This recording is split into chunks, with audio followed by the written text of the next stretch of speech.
Zippity doo-dah, beautiful day, great to be alive. Hey, what's up everyone? This is Chris Brown here again. Now, if you look behind me, as you can see here, I'm just hanging out here at the Polynesian Resort here in Walt Disney World. Now, what we're going to do in this video though is before we go and get too in-depthly here into module number one, there's some things I do need to share with you. And so if you're watching this video, chances are that you're a small and medium-sized business, and one of the problems of being a small and medium-sized business, as you're very well aware of, that you pretty much do everything. You have so much responsibility on yourself. You know, you are everything. You are the business, aren't you? And so what happens a lot of times with a lot of small and medium-sized businesses, they just understand, or let's just say they're just good at a couple of different areas in their business. So what I'm going to do is, even though you may not be able to afford to hire out employees, I'm going to share with you all the different areas of your business and how we can find different experts to take care of all of those things that we don't want to take care of and those things that we're not good at. So what I'm going to do now is I'm going to go ahead and I'm going to take you to my computer. So come on with me. Okay, so as you can see here, I'm right in front of my computer, and you get to kind of see this little diagram of what a company actually looks like. So the reason that we wanted to do this in front of the computer instead of us hanging out at the Polynesian is because I could spend all day at the Polynesian explaining everything that I have to explain here, but I would spend all day doing that. Where here I can spend just a few minutes with you, getting you to understand some of this stuff, and we can get it done in a much shorter of a time rather than you know, out the Polynesian or some other place. So that's why we're doing it here. So as you can see here, a business has a lot of different areas. As you can see on the graph here, the diagram of the business, you got the CEO, you got financial, you got fulfillment, you got marketing, you got experiences, you got sales, you got all of these different areas of the business. And here's what happens with small, medium-sized business owners. Generally, not in all cases, but in a lot of cases, they first had a job doing what it is that they do, and then from that position, they went ahead and started a business. And so what happens is they forget that they forget or don't really want to acknowledge it, that there's a difference between what they did when they had a job to what they're doing now that they are a business owner. Okay, and so a lot of small and medium-sized business owners treat their business as if they're an employee, and that's why so many of these different areas of the business become neglected, and this is why financial problems come up, this is why tax problems, marketing problems, fulfillment problems, customer service problems, you know, and the overwhelm that requires you have to work in more hours, you know, it just causes an enormous amount of problems. So you may not be, your job, you may not be the best person to take care of some of these other responsibilities. And ideally, you would want to have enough cash flow where you could go hire some employees to take care of this for you. But if you don't have that, there is another solution. And what you can do is you can hire business partners, in other words. You're not going to pay them an hourly fee or salary or anything like that, but you're going to find these business partners to go take care of some of these other areas of the business that you might not be good at. Take, for instance, the CEO. The CEO, now you're still going to be the business partner, but the CEO requires a very unique type of personality sets. I didn't realize it at the time, but I have a great personality to be a great CEO. And the reason for that is because I am very creative. CEOs need to be a very creative person. They need to think outside of the box. Everybody else, you know, they'll just have this narrow viewpoint and just think inside the box. I can't get outside of the box. I can't get outside of the box. And that's why, one of the reasons why they're struggling. So a CEO has to be a visionary. It has to re-innovate. They have to be an innovator in their business and in their industry. So it requires a specific type of personality. Now, you will still be the business owner, but you might just find a business partner to take care of that responsibility. Now, when you do the contract, don't set it so you can't get rid of them if they're not doing a good job and that you always have to pay them a percentage or anything. But while they have that job with you, they are in that position. They are the business partner for that time. Okay, and they're managing they're taking that responsibility of being a CEO.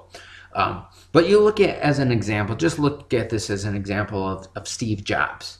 Okay, he back in the 80s, he found a CEO to take care of his business. His name was John Scully. Now, he wasn't a very good CEO because he ended up kicking him out of his own company. So that really wasn't good. But and they normally couldn't do that, but it was because it was a publicly traded company and it was so big and it had a board of directors. That's how they were able to do that. But on a small business, you just get a few people that can manage this. And Steve Jobs gave away his power, and that was part of his learning lessons at that point. He did learn a lot from that. He came back even stronger.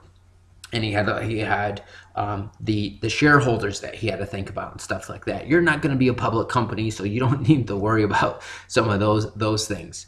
So if you're not a creative person, the job of a CEO may not be for you. Now let's look at some of the other areas of your business. So the next area is the financial aspect. And this is an area that I ain't any good at either. So, my job is marketing and sales and business development and being a CEO and helping you create, great marketing plans and strategies. That's my thing. Just like yours might be the labor, my thing is not financial. So we find different people that go ahead and take care of this for us. Let's look at financial even a little bit more in depth. What are the jobs in the financial department? You got purchasing. So these are people who are going to buy the different products and services and the things that you need for the business. If you do have employees, you got payroll, but you also have accounting. You got taxes and budgeting your money and then investing. So taking some of the profits that you're making in your business and putting that into different investments, that makes the business grow even further. So again, you might not like some of that stuff, but you can find people to go ahead and take care of that stuff for you. Now, obviously, you can find an accountant. There's different companies that will take care of payroll for you. Purchasing, you'll probably have to do that on your own or find somebody to do that for you. But you don't have to take care of 100% of this responsibility is the point I'm trying to get across to you. The next area, fulfillment. Now this is the area that most of you are focusing on because which is labor is part of fulfillment. How do you deliver the products? And it depends on what type of products that you have. So if you're selling a product or a service, you might ship that out to them. You might deliver that. If it's like a software or something, you could deliver that digitally over the internet. But a lot of times, let's look at a trade type of business as an example. First of all, you have to sell the products or service. Let's say that you're a dentist. Let's say you're a carpet cleaner, a contractor, any of those type of businesses. First of all, what you have to do is you have to sell the service, and then you have to deliver on the service, right?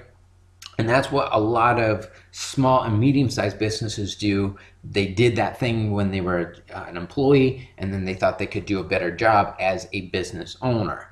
And so that's a part of it. If you do that position, that is just that's not a business owner's position. Now, you still might take care of that even though that you are the business owner, but that also requires a certain type of personality. Take, for instance, my dad. My dad, it would not be a great CEO. He would not be a great manager, but he would be he is a great employee. So do you work hard? Are you diligent at your work? Do you have this idea that I want to go to work and I want to come home, I want to go in, punch my paycheck and come home? That's a great employee. So that's the fulfillment side of the business. Now, marketing is the next area, and this is obviously the area that I know the most about, but marketing is what makes this entire thing work. Without marketing, you have no financial, you have no fulfillment, you have no nothing. You have no company without marketing. Marketing is what enables you to do what it is that you do for your customers. If nobody buys, you can't do what it is that you do. So this is every single problem in your entire company will be solved by marketing and sales. Everything. So this is why this is so important for you. So let's look at marketing. You have two aspects of marketing. You have PR, which is called public relations, and then you have your marketing message, your sales message. So PR is get the opinions that people have about your company. Okay. This is how, and a lot of small businesses don't utilize this, but you can get on the news, you can get in different publications, you can get interviewed. I know I've been on not the news, but I've been in different media publications, books, magazines, stuff like that. I've been featured on business, featured on different websites. Think of this as celebrity branding, and you want to position yourself as a celebrity. Think about it. That's the best way to kind of think about it. Okay. And so, Brad Pitt and Angelina Jolie and Jennifer Aniston, and they end up on the covers of all these like tabloid magazines, right? And some of it is true, some of it is false, and not from that perspective, but see how they're like put out there, and it builds up their name, it builds up their brand. This is the type of stuff that we want to do. So PR, we are an expert in a particular field. So we want to brand ourselves as an expert. So because of that, we can be interviewed in different magazines and TV shows. And what that does is that gives us credibility. It doesn't give us more advertising, but it gives us credibility. So, or it gives us more business. It does in some cases, but most cases not. It gives us credibility. So if we can say, hey, I was featured on Forbes magazine or on CNBC News, that gives you credibility. Oh, I need to listen to you because you are a celebrity. So we can do this through TV, print, online. I'll show you how to do this in later modules, but right now this is what we want to, just want to have an understanding of what this is. Now, the next area is our message. And a lot of times business owners will get caught up that advertising is the distribution of our message. And that's part of it, but we have to have a message first. If we take a horrible message and blast it out there, we're not going to get that much results. However, if we have a superior message and getting it out there, we're just going to skyrocket our results. And we can do this through multiple different medias. Again, we got online advertising, we got offline advertising, and we got mobile. Now, let's look at the next area. And this is another area that is very often overlooked, and that is the experiences of your business.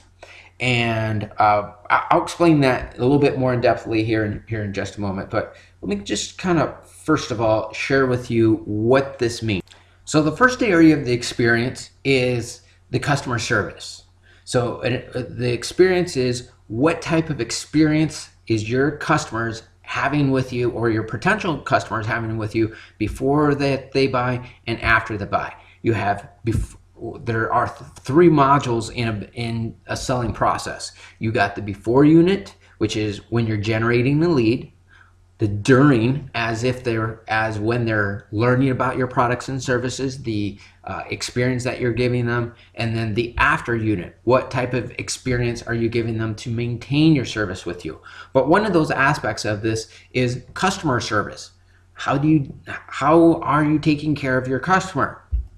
Now, this other area, which is an area that is really overlooked many times, is it doesn't matter what your product is. To a certain extent. Obviously, they're buying your product and service, and doing a good job is what is required of you. So if you're not doing a good job, then you shouldn't be in business, right? So you got to do at least a good job, because if you're not doing a good job, and if you're not doing what's required of you, that can really, really hurt you, okay? And there's nothing interesting about satisfying your customers. Everybody does that. What you need to do is you need to go beyond that. And what that is providing an amazing customer experience. So here's what happens. A lot of companies will focus just on what is the result that I'm going to give my customers. And obviously that's a part of it, but what they are interested, obviously they're interested in the result too. But what they are even more interested in is what kind of experience can you give them in the process.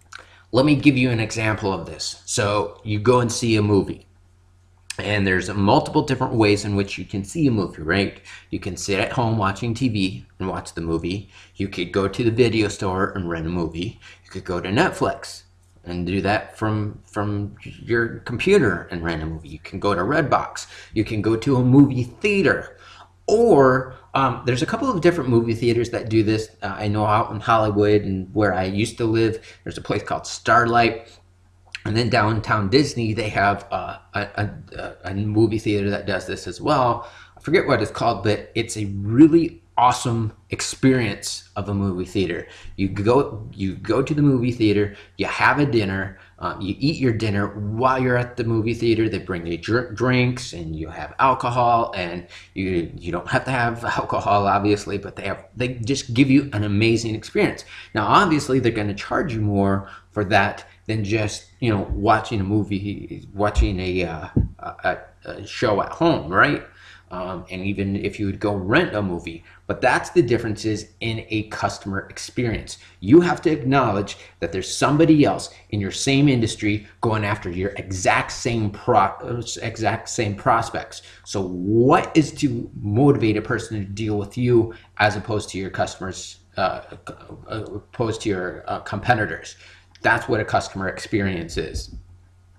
Now, there's different types of experiences, so let's go into this even further. Then you have the in-store experience. So when you're actually at a physical place of business, what kind of experience are you giving them? You look at another way to look at this is you go to the dollar store or Walmart, and you go to Neiman Marcus or somebody like that. It's a really high-end store. They're both people in both places are a customer service representative, right? But the experience that you're going to have in each one of those places is completely different. Now, a thing that's very interesting is that Walmart sells the most products. They obviously make a lot of money doing it too, but if they focused on a different market, they could even make more money even than what they're doing. And look at Apple. They don't sell that many products. They sell a lot of products, but as opposed to a Walmart, they're just going for a higher end individual. But here's the difference here, is that Walmart sells the most products, but they also have the lowest in customer satisfaction. So they are giving people a horrible customer experience. Now you also have media. So this is how we're using different medias, print and video and gaming, and we can do it from that perspective as well, making it fun and entertaining. You'll be able to see some of the ways in which we do this and how we're planning to take this and expound upon this. I'm really big and focusing on the customer experience. Now, the last part that we're going to talk about, at least in this video, is sales. So you have inbound sales and outbound sales. And you might not enjoy that. That might not be your favorite part of the business, but it is a part of the business. So again, you look at all of these different areas, but when we look at this in the inbound sales of things, we got personal sales, doing telephone calls. That might be personal, events, things of that sort. That also gets into some other areas, online, offline sales. And this is when it comes down to inbound sales, personal, online, offline, events, mobile. And then obviously we got the inbound sales, personal, online, offline. But this is, like I said, this is the last area of our marketing. So we got personal, offline, online, offline, events, mobile. I kind of got distracted here. The slides got put out of place just a little bit.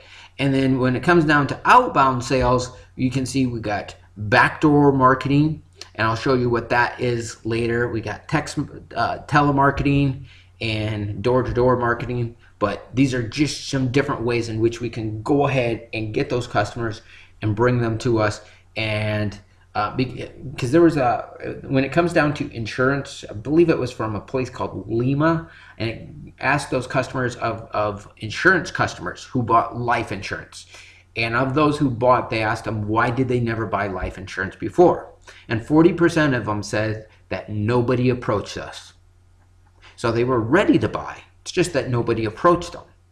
So this is why outbound sales is also very, very important for you. So these are just some general areas of your business. Like I said, I could go into this even way more in depthly on this, but at least it gives you a good idea of what we're doing here and all the different areas of your business. But even though that you are a one-man shop, and in a way I'm kind of a one-man shop too, but I've created different partnerships to take care of these things. You know, we have an office in Las Vegas. I got a bunch of my business partners working out there. So we have, I am a one-man business just like yours, but the difference is I've created business partnerships that take care of some of the stuff that I don't want to take care of or that I'm not even good at, okay? But I do hope this information was helpful. Take care, everyone. Have a great day, and we'll see you next time. Bye-bye now.